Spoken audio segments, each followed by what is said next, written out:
Welcome back to ThinkTech. I'm Jay Fidell. This is ThinkTech Tech Talks. We're going to talk about tech. We're going to talk about engineering. We're going to talk about exciting engineer project at Holmes Hall, which is at UH Manoa. We're going to have a visit with Assistant Dean Song Choi, who has been there since 1793. Assistant Dean Song Choi of the College of Engineering at UH Manoa is going to help us understand the cutting edge of engineering and the exciting projects, really exciting, that are going on at the College of Engineering these days. It is a moving target. We'll be right back for that discussion.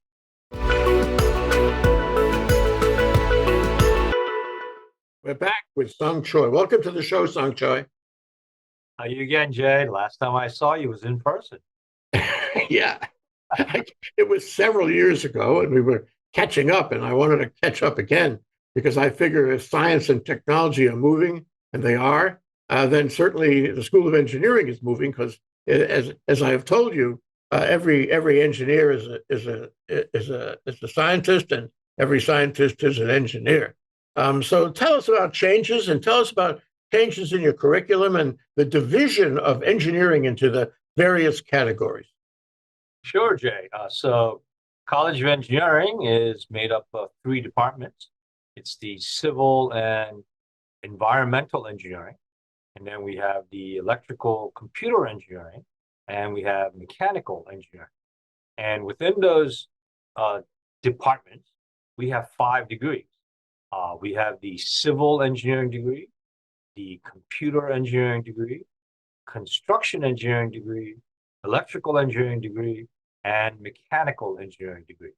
And of course, within those divisions, we also have little subsections or concentrations where electrical and mechanical both have these concentrations in biomedical engineering, studying in different aspects of biomedical engineering. And then, of course, aerospace engineering, because aerospace is a combination of electrical, mechanical, and civil, where space objects are large, like buildings, and buildings have electrical and mechanical components as well. So none of the engineering that we do now is divided by discipline, but more so by the application of what we need. And it is truly a cross-disciplinary major, if you want to call it, or a discipline, where you do need to know a little bit of everything to get through properly. Yeah, I was gonna ask you about that. You anticipated my question, and I was going to tell you about one of our earliest staff members here at ThinkTech was a biomedical engineer. She had her master's degree in biomedical engineer, surprise of surprises, one day she got a job at Pearl Harbor in nuclear engineering. And I said, "What? How did you go from biomedical to nuclear?" And she said, "No, there are fundamental points of engineering and science that underlay all forms of engineering, all these various different engineering disciplines are all connected." And thank you for answering that, because I think that's very important. You can switch from one to the other, right? Oh, of course. I mean, let's take a look at your example of nuclear engineering. People look at nuclear engineering, the nuclear reactors, and automatically think, oh, must be a mechanical engineering guy that goes in and works on these nuclear plants. Partially true, because if you look at what you're trying to do with nuclear engineering is create electricity, which means you really need an electrical engineer to figure out how that transition goes. So if you have a mechanical, electrical, or even a computer engineering degree, the fundamental basics of the calculus as well as the physics are not going to change. And all you are doing is adding on to what you already know and what you already do. So very simple transition. And Pearl Harbor is a great place where they have a nuclear engineering program that you can go there for 2 or 3 years. And, behold, nuclear engineers are one of the highest paid engineers in the world. It's like biomimicry comes into play here. That's right. There's a movie on Netflix called Playlist, and it's the story of Spotify, which is actually a Norwegian or Swedish company. And the guy who created the original programmer, who it's a true story for the most part. The guy who created Spotify was up against the wall on electrical engineering and programming, software programming, and he had a girlfriend who was a biomedical engineer, and they're talking about cell structure. Okay, and she told him how cells work, and he said, "Aha! Now I know how to do it." So the seminal idea that led to the success of Spotify, and it was a leader in that area, in the music area, came from biomimicry. It's very interesting. And also, if you look at JABSM and the Cancer Research Center and the AIDS research that's going on there, and you hear those guys talk and make their schematics of how the cells and the biomedical events work, it really does look like and feel like engineering. So I suggested if I was a student at Holmes Hall, I'd be looking at all these things. I'd be taking a 20-year course in engineering, every single discipline you mentioned, because I would want to know the connections, right? Well, first of all, Jay, it's never too late to go back to school and learn something new. You're more than welcome to come and join our program. I'm sure we can give you some credits for those classes you took a long time ago. So we'll shorten it out from 4 years to maybe 2.5 years. Well, last time I was there at Holmes Hall, I mean, inside the building, you put me in touch with a guy who was working with students on robotic cars, I think it was, and talking about designing circuit boards and then programming the circuit boards. And I say to myself, and that's probably 15 years ago anyway, and I say to myself, gee whiz, with the technology we have in circuit boards and in programming circuit boards now, that course is like ancient history. Now it must be completely different on how you deal with, I guess, mechanical and electrical and computer engineering all in one ball of wax, no? Well, some of the fundamentals of engineering is never going to change, right? So those fundamentals will always be there. And that is why if you understand calculus, which we feel is the language of engineering, you got to know those equations. And then, of course, if you understand the bounds created by physics, then you can do engineering. And, I used to joke around with you about, hey, let's predict the future. I can't predict the future. You can't predict the future. But I know one thing I can do as an engineer is to create the future. And a lot of the stuff that you see now, starting with your iPhones to all the little gadgets that you have going around, they are all items by which engineers have created a new future. I think back and we think about Sony, right? And I'm still amazed in the 1980s, and you could reminisce with me since you were also in 1793 with me. So that the Walkman was such an interesting invention. Who would have ever thought that you can create your own little Idaho by putting on these little headphones and you just tune the rest of the world out instead of you going to someplace remote? It's just fantastic. This takes me back to a book called Pacific by Simon Winchester. He was at the East-West Center and he wrote this book. And one of the chapters in the book deals with the origins of Sony. And Sony was looking around for something after the war that it could make into modern global technology. Mm-hmm. And it had heard that somewhere in Canada, and I want to say Toronto, but it could have been Ottawa, he sent, the old man in Sony sent a couple of young researcher technology engineer guys to find what they had heard was going on, which namely the transistor. Late 40s, early 50s, the transistor. And the Canadians were very cooperative and showed them how it worked. And Sony got its hands on the transistor. And before you know it was the transistor radio. And then, of course, the Walkman, which changed all of that. And, I believe that was what catapulted Sony into its current position today. From there to now, incredible. And it was just a matter of being perspicacious. Mm-hmm. Yeah, no. And we also live in a very unique location in this little geographic rock in the middle of the Pacific. where people think all we care about is the sun, the sand, and the surf.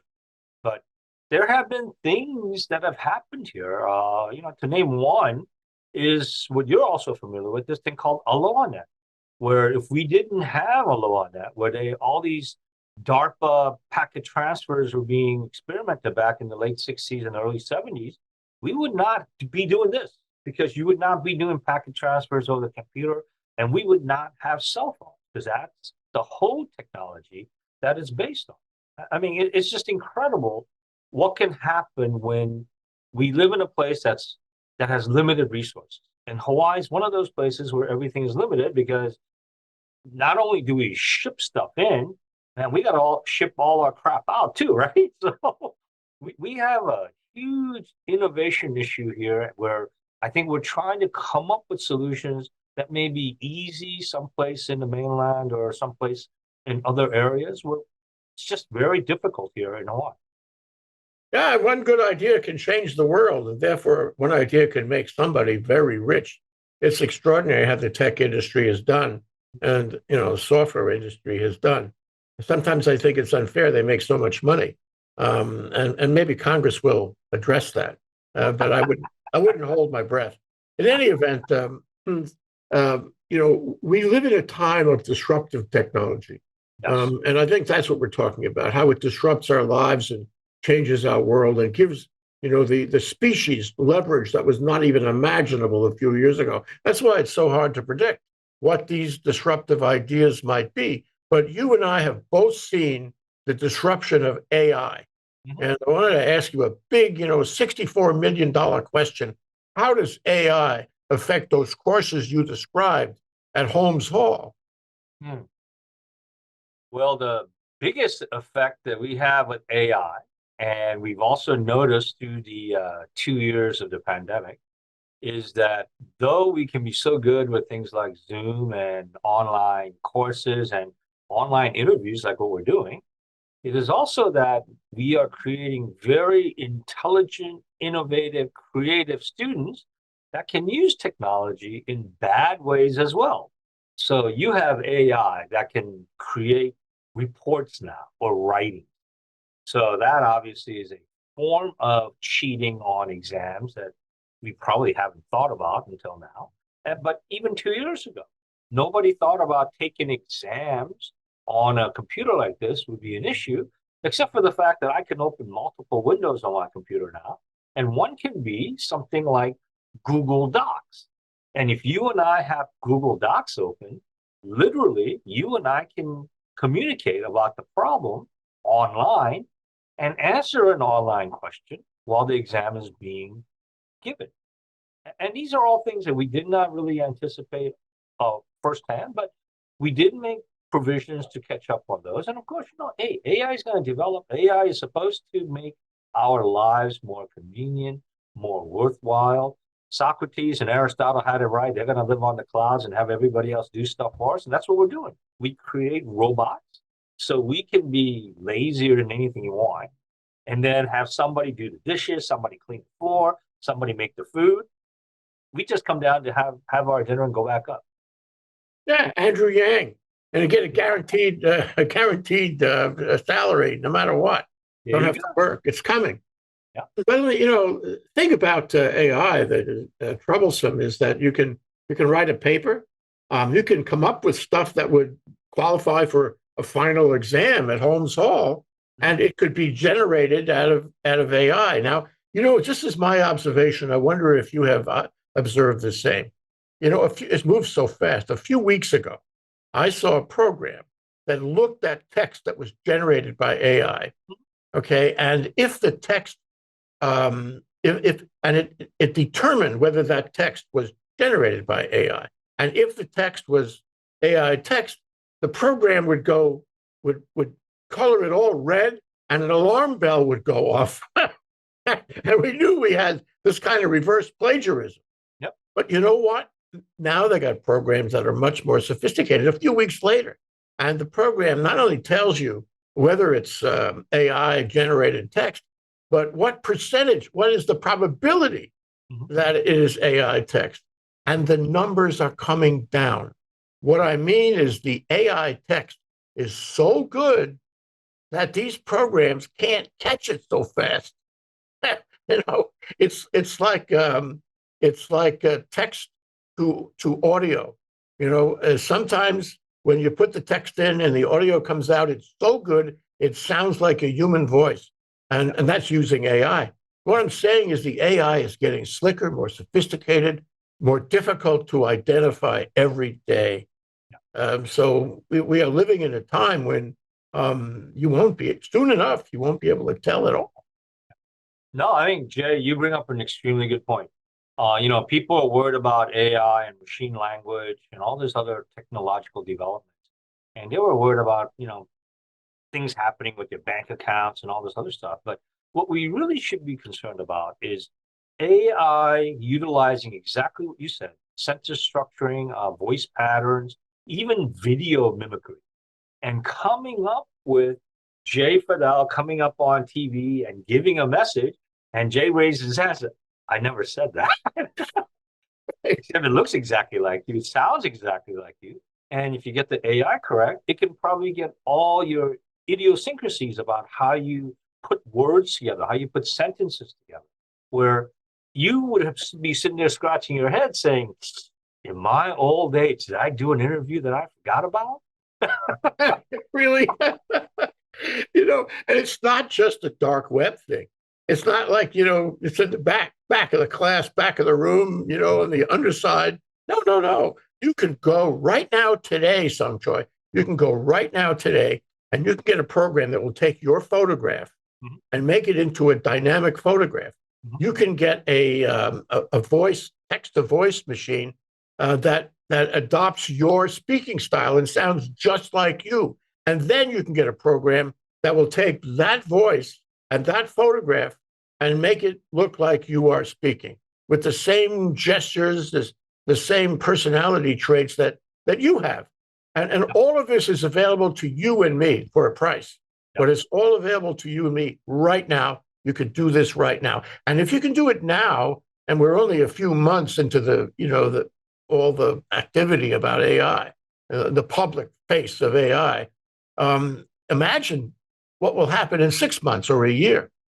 Oh, tremendous amounts. And, you bring up something because we're going to talk about some innovative stuff that's going on. And one of the areas that we, especially the college, the electrical and computer engineering department, is doing forefront work with schools like Stanford, Berkeley, MIT, and all these other places. It is in the field of artificial intelligence and machine learning. And we have several faculty members, starting with doctors Santraman, Zhang, Anders. They're doing stuff like this right now. And they're waiting for some NSF proposal aspects where we should be getting some funding to do additional work.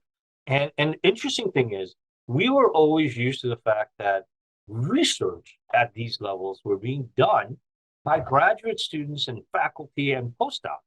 That's not the case anymore. We have gone down so far that we have undergraduate sophomores, juniors, seniors also working on these things. And that's because the younger students bring in a facet of creativity that you kind of lose as you go up in the education as well as the age ranking. I don't like to think about a lot of different things because it gives me a headache. So we look at these little narrow thing, and that's where my choices lie. And of course, the more you learn, same thing with your legal degree, it kind of shortens things down where you forget that there are a lot of variety of things that you can use as potential solutions. And we forget about those because we've narrowed things down so much. We forgot that there may be ideas outside of our little knowledge world. And having the younger people in there who are not yet bound by this rigid thinking, we get those creative ideas. And what Prasad, Dr. Santaman and his people are trying to do is trying to incorporate a lot more younger people and coming up with new algorithms, different ways to combine disciplines. It's not only about engineering, so of course math because of the algorithms, but it has a lot of social and art and non-technical aspects that need to be put in so you can figure out how those idiosyncrasies work. And when they can master that, I think you're going to see stuff, especially on a virtual sense, like these interviews, where it can be set up to be completely generated on their own. You could be talking to a computer and they could probably give you the exact same answers and images as I'm doing right now. And of course, you can go back and start asking, is it real or is it memorized? Oh, yeah, but I turn on my AI and respond to your AI. And then we'd have a third person that would agree or disagree with each of us and so forth. And after a while, it would be a little box about 6 inches at the top of a mountain in the Rockies, and it would be determining all court actions coming. Yeah, of course. You know that, what is that, Terminators, cybernetics or whatever? That's, even though it was a fictional thing on a movie, if we really think about it and think about the era that we're in right now, it really is a cause of alarm. I don't think we'll get to that point because I think there's a creative thinking aspect that cannot be emulated by computer science or the programming that goes into it. But who knows? Maybe 10, 20, 50 years from now, there's going to be some sort of a fusion between a cell and a chip, and you got this evolving biomechanical system that really will think creatively on its own. That's kind of scary. Well, any problem you can think of. I mean, it's extraordinary. You go on there now and you ask it a question, and it'll give you, an answer. And then you'll say, why do you feel that way? And then it'll tell you the reasons. Yep. And then you say, well, maybe there are those who disagree with you. What are they saying? And it'll give you, and then you say, what are their reasons? And then you'll say, which is the better position? And then it'll answer you. It's really scary. But, going back to the class I visited with the circuit boards and the robots and the programming and all that, I imagine, and you're going to correct me if I'm, too far off on this, but right now in engineering, you can take AI and say, make me a circuit board that will do this. And it will design a circuit board for you. And then you could take it to a 3D printer and say, print a circuit board for me and print it really small, if you don't mind. And it would. And then you could say, and program the thing. And then you say, well, program it in a language that's really tight, like assembly. Program this sucker so it works best and most efficiently of all, with different chips, what have you. And it could do that. And all of that, and then reprogram it. I've seen AI functions which reprogram programming language that's already in existence. So what I'm saying is that class would be different if what I'm thinking, if my aspirations on this are true. Are my aspirations true? So I think majority of what you mentioned can be done at this time. So obviously, I think it's possible that I can have a robot make another robot. However, I'm not sure if I can have a robot create a very new robot, because there is that part of creativity that may not yet be possible within a programming language or machine language. I know that's the goal that we are trying to push for, where we can have a computer program, a machine, really think on its own so it can come up with its own ideas. But I don't think we've quite come to that yet. And part of this artificial intelligence, machine learning aspect that's going on at the electrical computer engineering department is part of that aspiration. But as you mentioned, artificial intelligence and machine learning is used in all facets of engineering. So whether it's mechanical and they're designing stuff, and one of the big projects that's going on in mechanical engineering is we are trying to find out and get clear ideas about the Red Hill incident. Are the walls really thick enough? Are the conditions really up to par with the data that we're reading? Are we able to predict what might happen? Those are all artificial intelligence based aspects, but it's based on data that we have to collect. And we use things like drones or other types of specifics about material science engineering that we need to do these analysis, and the data analytics and the big data that comes into play is what has the biggest effect on how we conclude on things. And as you said, it will have a phenomenal impact on how education is going to happen in the next 5, 10, 15, 20 years. I really think the education process of how you teach and what you learn will drastically change.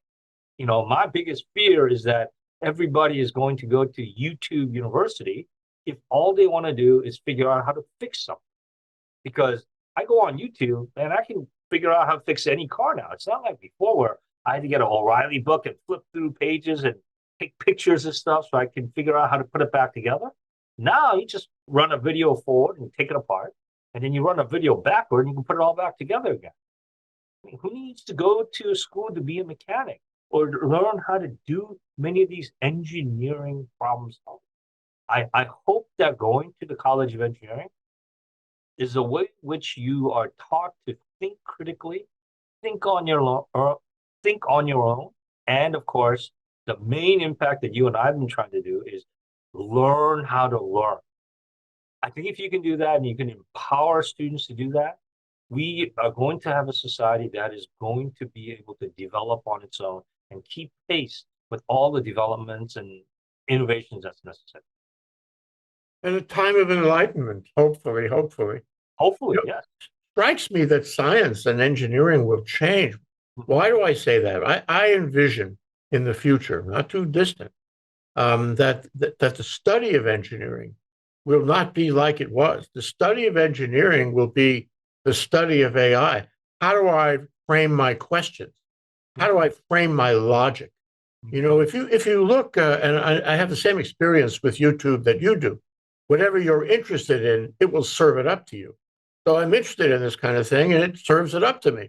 And what I have learned, and what I will continue to learn, get my little degree off YouTube, is that there are two kinds of AI. One is the kind where it learns by itself, and all you do is provide the data. And the other kind is where you give it guardrails. You give it specific human messaging and controls. The second part is more powerful than the first part, but they both can play together. And what I find interesting is that in neither case does the individual who is running the AI have to be all that good at computer programming. The individual has to understand the logic and how it works and how you frame a query. It's kind of in a highbrow conversation. And so the education that I think we need to provide our students with going forward is exactly how to do that, how to frame the query. Yeah. I mean, if I can mention a couple of E words, and I think you'll agree with me, Jay, is number one, you have to expose kids to new ideas. But the exposure by itself doesn't do anything. So you have to create some sort of an engagement technique, right? And once you engage with them, now they're in that territory where they're going to learn. And that's when teachers have to come in and they have to educate. And then the other part of education is you have to empower them to learn on their own. And then the other ones that are up to us is we have to create an environment of learning, because we have parts of society and culture that are kind of against these new innovations and new technological learning. And we have to create that environment so the young kids can figure out a way to learn. And of course, the last E that I always come back to is that we need to set up expectations, that we create that circle of life thing that, hey, you and I are not going to be here forever. Unfortunately, 1793 was a long time ago, but, 2593 is too far away. So you and I might be someplace else playing some other things here and having a different type of interview.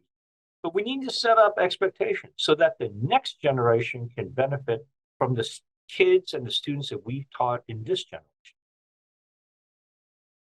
This is going to change everything. Oh, And yeah. somehow I feel that the College of Engineering and the study of engineering and all those disciplines and cross disciplines you talked about will be, can be, should be at the center, because the engineering training will offer people, the opportunity to understand it better, engage with it better. I suppose you could make the argument. I guess AI could answer this argument for us. is, that, is engineering what you should study today, or should you go into, say, for example, computer science, or something else, or is engineering going to be, the center of the track for where our society is going? And I suggest to you, Song, that it is going to be the center of the track. It's going to be more productive, more efficient, more useful to, generating new ideas, to making things right. What are your thoughts about that? You might be biased, I know. I'm going to be biased all the time, but but going back to what you and I spoke about at the beginning of the show, I really think every scientist needs to have a bit of engineering in them, and every engineer needs to understand science, because the combination of that is what is going to do what I said at the beginning, which is, instead of predicting the future, create the future. But to do that, you need to know the science and you need to know the engineering, because that's where the implementation comes in. And if you think about the ease that I gave you, that is exactly what we're trying to do. Make that circle so that everything is continuous and it doesn't stop, because you and I are not continuous. I'm sorry to say. One of these days, you and I are going to end up in the same place, hopefully upstairs, talking and having a glass of wine and looking down and saying, yeah, it's not too bad. I got it, Song. I got it. I know we can find a lot of common denominators there, because I think we're actually related. But let me say this. I really think that in our lifetimes, yours and mine both, there have been disruptive technologies, and I have often said to myself that I'm so glad, except when Trump was president, I often said to myself, I'm so glad to be alive in the 21st century. I'm so glad to see these possibilities emerge, these things unfold around us to make the human condition so much more acceptable and enjoyable, if you will, and the possibility of life better for everyone. But I think we're only at the beginning. I think you and I, in our remaining time on the planet, are going to see so much of that and more of that. And you're going to say to yourself, and you're going to say to me, and I'm going to say to you, it's great to be alive. Am I right? Of course. It's great to be alive this time, because we are seeing what you said, disruptive technologies. We had the Industrial Revolution. We now have the robotic/AI/machine learning revolution. And I think what we need to do is to empower kids to not be afraid to walk in the dark, because little bit of discomfort is where you have to go to create that disruptive technology. Comfort zone does not create disruption. Out of the box at Holmes Hall. Out of the box. There you go. Song Choi. Thank you so much, Song. I always enjoy our discussions, and I certainly have enjoyed this one. And I want to circle back and do more with you from time to time. Thank you so much. Thank you very much, Jay. Always love talking to you. We got to do this more in person, though. Aloha. Aloha.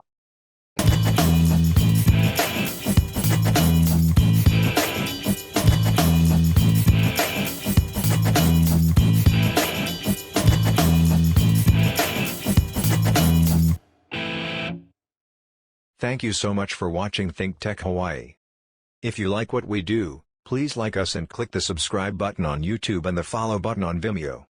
You can also follow us on Facebook, Instagram, and LinkedIn, and donate to us at thinktechhawaii.com. Mahalo.